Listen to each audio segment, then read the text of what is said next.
Hello again and welcome. This is going to be a little bit of a question and answer video. A viewer by the name of Mr. Otto had written me and he asked, I was always wondering, could I possibly connect a couple of meters in series to measure a higher voltage? So you can see on my left I have a high voltage power supply. Again, this power supply is good for about 2,500 volts. I've got a couple of analog meters and I also have my Bryman BM869S. So these two meters are obviously not the same. This is a very cheap meter that I purchased, and I did a few videos where I modified it to try to make it more robust. This is an antique meter that a relative of mine had given to me that I went through some repairs on.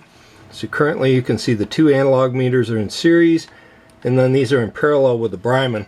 So the Bryman will be reading the voltage directly off the power supply. So these are currently both set for their 50 volt scale. What I'll do is I'll apply 100 volts to them. And you can see the Bryman is reading roughly 100 volts. And both meters basically peg out at their 50 volt. Let's just turn off the power supply. And let me disconnect our two meters. We'll switch the Bryman to ohms. And let's look at the input impedance of our IBM meter. And you can see it's 1 mega ohm. And if we look at our YX360TR, again you can see it's 1 mega ohm. So again, not all meters are going to be the same, but you can think of it as a resistor in series with another resistor. So this is our meter 1 and this will be our meter 2, and again we're just putting a DC supply across these two meters. So as long as this resistance is the same, the voltage across the two meters is going to be identical. So here I have a brand new meter from Harbor Freight. This is the free one that they offer. And again, this is another 830 that a friend of mine had given me. What we'll do is we'll switch these both to their 1000 volt scale. Now, these meters, you can see they've changed the design. So the upper range for the newer meters is no longer 1000 volts. It's now only 250 volts. Of course, that really doesn't matter to us. Let's just turn both meters on. Let's have a look at the input impedance. So we can see this one is roughly 1 mega ohms. And this one is 1 mega ohm as well. So you can see again I've placed our two meters here in series. And again, they're in parallel with the Bryman. But the Bryman is going through our 10x attenuator. And again, this is connected up to our high voltage power supply. So let's go ahead and we'll start turning up our power supply. We can see it's roughly 140 volts on our Bryman. So you can see the meter on the left is 72 volts and the one on the right is 69. So they're fairly closely matched. Let's go ahead and we'll take the voltage up a little higher. Now you can see we're putting out 1000 volts. This meter is roughly reading 530 and 505. Let's just go ahead and we'll take the voltage on up higher. Alright, you can see we're putting out 2000 volts right now, and you can see the meter on the left is reading 1070 or so versus the meter on the right, which is reading 1007. So yes, putting these two meters in series like this does allow them to read a higher voltage. However, we could achieve the same thing with a resistor. These are some of the ones that I bought for that fluke meter. You can see this is 1 mega ohm at 2%. It's a 2-watt device. And this is definitely rated for this kind of voltage. Okay, so all I've done here is I've replaced this meter with a couple of test leads. So basically this one's no longer in the circuit. So essentially right now these two meters are in parallel. Let me just go ahead and turn up our power supply a little bit. And you can see they're both reading 125 volts. Again, this is a divide by 10 attenuator. So what I'm going to do now is just put a series 1 mega ohm resistor in line with this meter. Basically this is going to replace this meter, which is also 1 mega ohm. So of course it should be quite obvious that half the voltage is going to be dropped across our resistor, the other half will be dropped across this meter. So this meter should now read exactly half of what the Bryman puts out. So let's go ahead and turn up the voltage. We'll just pick a nice even number. Let's go to 500 volts. And you can see it's reading 250 volts versus 500 volts on the Bryman. There you go. We'll just set it to a nice 2000 volts. And you can see the little Harbor Freight meter is reading 1006 or so. And again, if we looked at the voltage across this resistor, it's going to read basically 1000 volts as well. Essentially, this attenuator is a type of divider as well. I made a video where I went through all the calculations and the reasons why I designed this attenuator the way I did. If you're interested, you can have a look at that. So if you take apart a high voltage DC probe, they'll have some kind of a high voltage resistor, and then that balanced against the resistance of the device that it plugs into is going to create some kind of a voltage divider. So is there any kind of a problem as far as putting these meters in series? If I were to hook this directly up to our power supply and we put 2500 volts across this, I'll guarantee you that this meter will not survive that test. So if these two meters were placed in series and we did something stupid like change the range, for example, so now all of a sudden more voltage is dropped across this meter than this one, of course that can cause this meter to fail. So this is my Unity UT90A. Let's just put this into the 1000 volt range. And you can see this meter is 10 mega ohms, where our Harbor Freight meter is only 1 mega ohm. And now what we'll do is put these two meters in series. And let's go ahead and start turning up the power supply now. And you can see we're putting out roughly 1000 volts. The meter on the left is only reading 90 volts. Again, we have two resistors. One's a 1 meg and one's a 10 meg. And we have a 1000 volt power supply. So if we take 1000 times, the 1 meg divided by 1 meg plus the 10 meg, that's 91 volts that we're going to see across this meter. So again, if we change this to the 200 volt scale, you can see it's like 90.7 volts on this meter versus 921. Of course, if we wanted to calculate the voltage across this, we could run the same calculation, 1000 times 10 divided by 11. Or we could just take the 1000 volts minus the 91. Of course, there's a little bit of error in these meters. This is not the highest quality meter, but you get the point. So what could happen in a case like this is this meter again is only rated for 1000 volts. I put it in series with this little Harbor Freight meter, and I'm expecting to be able to double the voltage. Well, that's not going to happen because the majority of the voltage is going to be seen across this Unity meter. So let's go ahead and we'll turn up our voltage.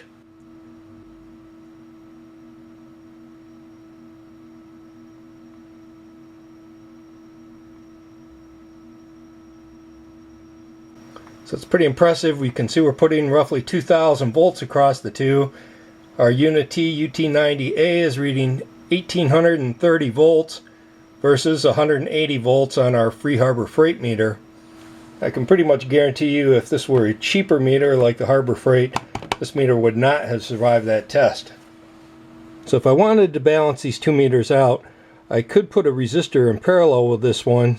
But because we have this 10 mega ohm input impedance of this meter, it's product over sum, so 1 meg times 10 divided by 10 plus 1, so 10 meg over 11. So it's not going to equal 1 mega ohm, it's going to be less than that. But you can see, if I put that in parallel with this meter, these two are going to track a little bit closer. Let's just go ahead and we'll take it up to 500 volts. There you go. So you can see about 240 volts on the Unity, where our free Harbor Freight one is 264.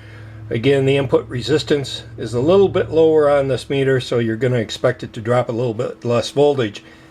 And again, you can see if I go ahead and remove this resistor, you can see how the voltage on this one goes up to about 460, and then we get about 45 volts on our Harbor Freight meter. So one of the problems with doing this is that you could actually switch the meter to one of the wrong modes. So for example, if we put this into the ohms mode and we'll turn off our meter so it's not trying to source any current into our Brahman, you can see we have roughly 10 k ohms. Of course, a lot of the meters are going to have a clamp, so you'll end up with somewhere around a 5 to 10 volt drop across that clamp, and then that's going to be in series with about a 1.3 k ohm PTC and another 1 k ohm resistor. So you'll end up with somewhere around 2.5 k ohms. And putting that kind of low resistance in series with a meter like this and then trying to double the voltage, that's going to be a problem. So let's just go ahead and try that. So again, we'll just place these two meters in series. We'll go ahead and turn this one on, and now let's turn up our power supply. You can see we're putting out roughly 130 volts, and you can see it's very close to what the Harbor Freight meter is. Again, there's 400 volts, and 400 of that is dropped across our Harbor Freight meter. Now, if this meter were to short out right now, that could actually damage this meter. So you'd have to be very careful that you make sure that all the meters are in the right mode. Of course, that should be normally what you're doing anyway. So, Mr. Auto, I hope this helps answer your question. It can be done. Would I recommend it? No. Personally, I just don't see any advantage to doing something like this versus just using an attenuator. So this was a post by STJ up on the EEV blog. A person had posted some pictures of a multimeter where the front end was completely fried.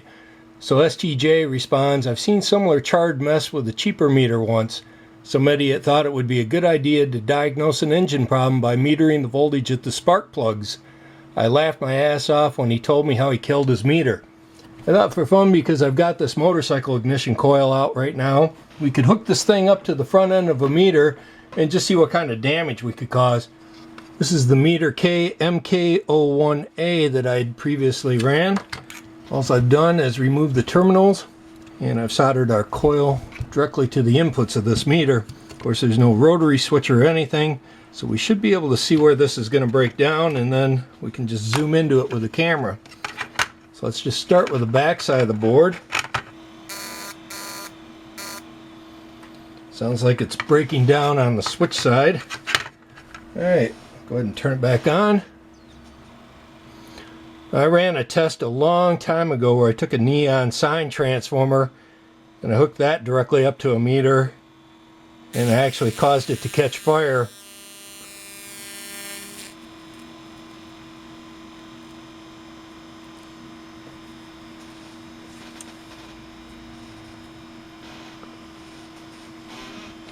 Of course, those neon sign transformers will put out, 10, 20, 40 milliamps. See, we got a little bit of burning going on between these two switch contacts, but not a whole lot of anything else. Again, the ignition transformer just can't put out enough current. See, it's basically a short now, and it's just dragging down that transformer. What I'll do is just take a knife and I'll just scrape away some of that carbon.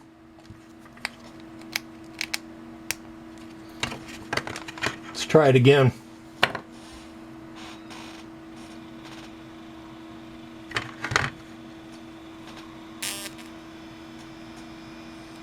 See, arc's in the same place, and just a little bit of burning.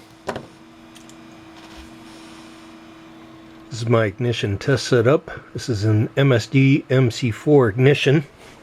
So we're going to be taking the output of this coil pack, attaching it with a couple of alligator clips back to one of our meters. Alright, let me turn it on.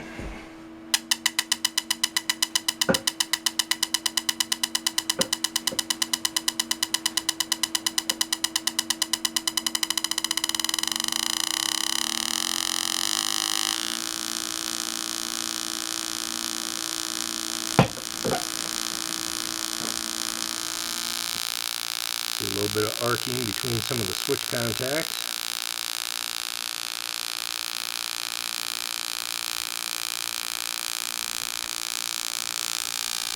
Again, nothing's getting charred black. At least not like what was described to us.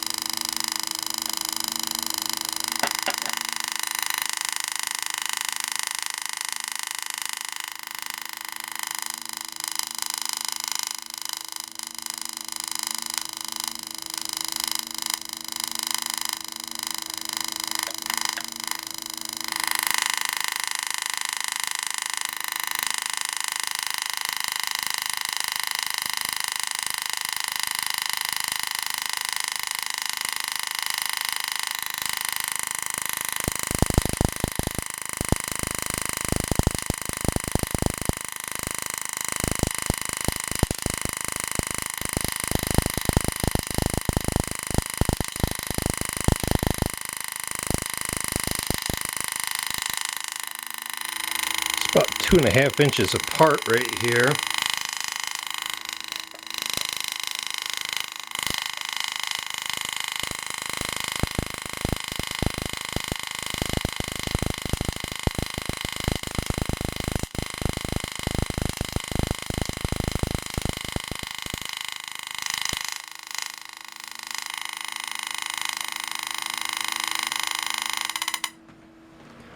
You can see there's a slight discoloration between the pads where it was breaking down, but it's certainly not burned black.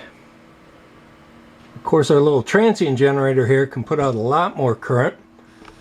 Let's go ahead and give it a few transients.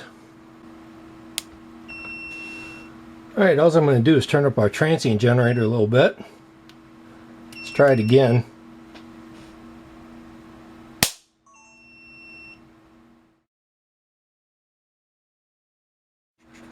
So you can see, even with that much energy, not a lot of damage to the circuit board.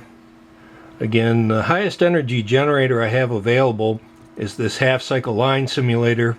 So again, the way this works is the generator on the bottom can generate about 6,000 volts peak, but the energy level on this is quite low. It's about 20 joules on the high side, where this generator on the top is a very low voltage, but it can generate a fair amount of energy.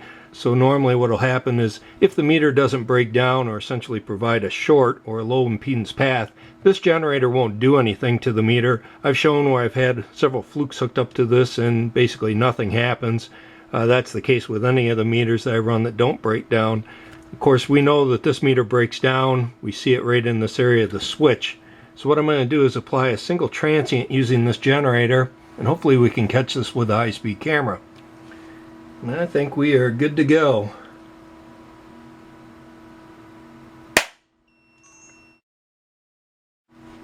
You can see not a lot of damage. I think the meter just presents too much of a load. Let me scrape out some of the circuit board.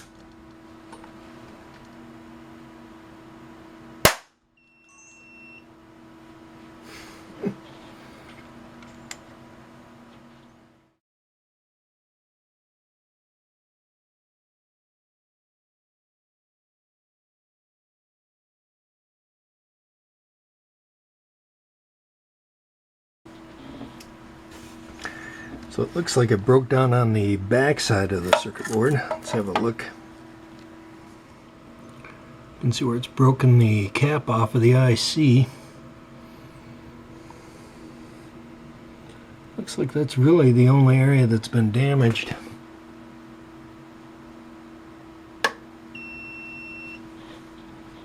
So the problem that I now have is, after we've damaged this area and we've opened up this gap, the meter will no longer break down. I'll just give it a transient.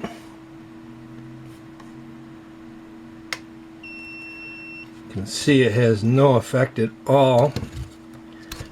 So just by comparison, this is our two 4.7 mega ohm resistors. Let's see what happens with these. And this will be the same transient.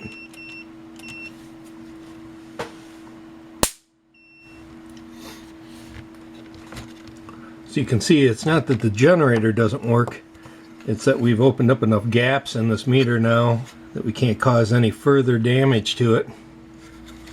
This next question comes from a viewer named Andrew Nambudrapad. Sorry if I botched up your last name. This question is in regards to some high voltage testing that I was performing on some 4.7 mega ohm resistors. So he says, interesting. It looked like for a second run on the FR4, it looked like there was a higher threshold voltage that had to be broken, and then once that was established, it would sustain a current flow at lower voltages. So again, basically I had a piece of FR4 material with a gap in it, essentially a spark gap, and I was drawing an arc across that. So this is a book put out by RCA called Solid State Devices Manual. The date on this book was 1975 by RCA. So this is a section on automotive ignition systems.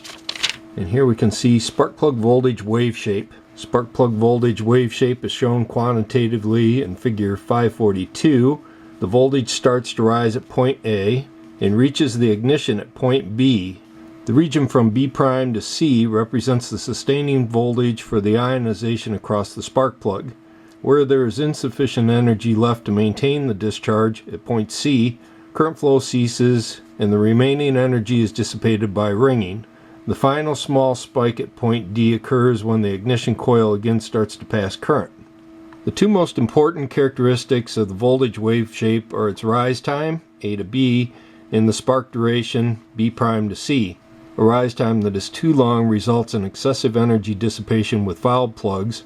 A rise time that is too short can lead to radiation losses of the high frequency voltage components through the ignition harness. The minimum rise time should be about 10 microseconds.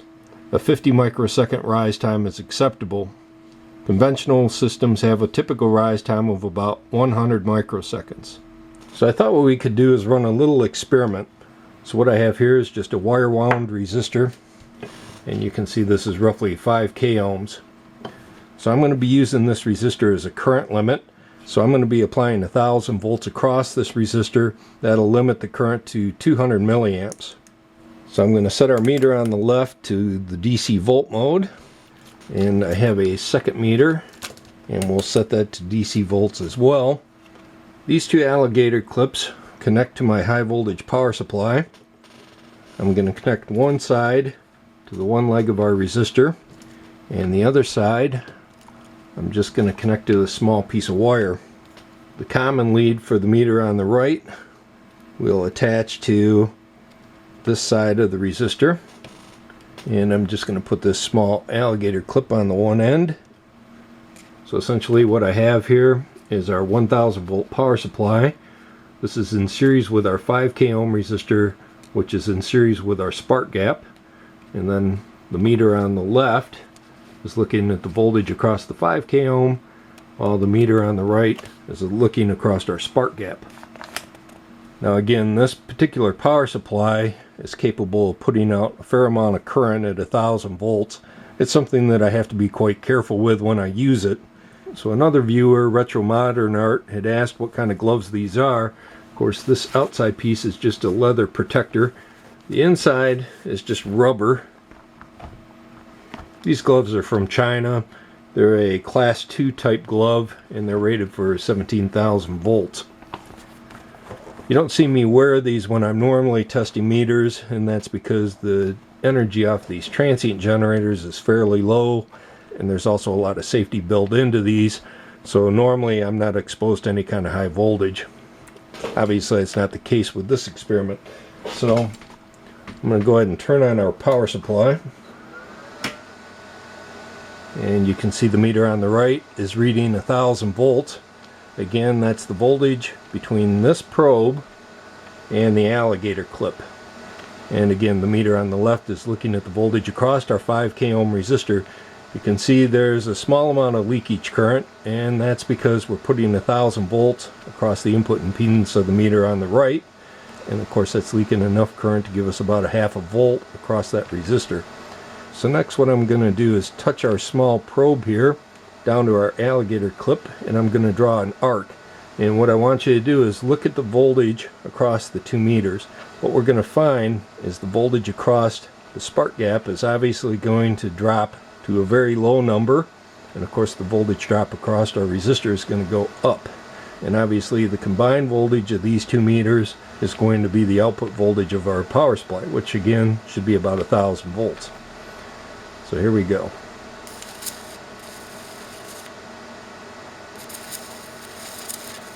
You can see we're putting about 200 to 300 volts across our gap, and about 700 volts across our 5k ohm resistor. Of course, I'm welding my little wire. I need a slightly larger electrode to be running this test. But essentially you can see that that arc is not an open, it's a very low impedance. So this is essentially what happens inside of some of the meters that I test. they'll break down like this and they'll cause this low impedance path, and then I can use this half cycle line simulator to feed a fair amount of energy into that arc. And typically that's when you'll see these very large explosions that I capture with a high-speed camera. Well, I think that's going to be it for this video. Again, if you have questions about some of the videos I make, feel free to ask. That doesn't mean I'm going to be able to answer all your questions. Obviously, if you're asking me questions about how I've modified a particular meter for safety, those are probably going to go unanswered. I've had a few people ask me questions about how I modified that clamp meter from Unity. That's the model UT210E. Again, I added a buffered analog output to that meter that allows me to drive an oscilloscope with it. But the other thing I did to it was I increased the bandwidth of that clamp from, I don't know, 2-3 kilohertz up to about 100 kilohertz.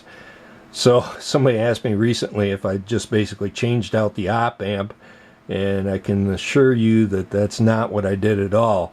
Actually, for me to make that modification took quite a few hours. I think I probably did, I don't know, maybe 5 or 6 different circuit designs on that before I came up with the design that I'm currently using. In my case, I have a low frequency network analyzer that I use for a lot of that work. That's certainly not a project that you would want to tackle as a novice. Well, again, I hope you enjoyed the video.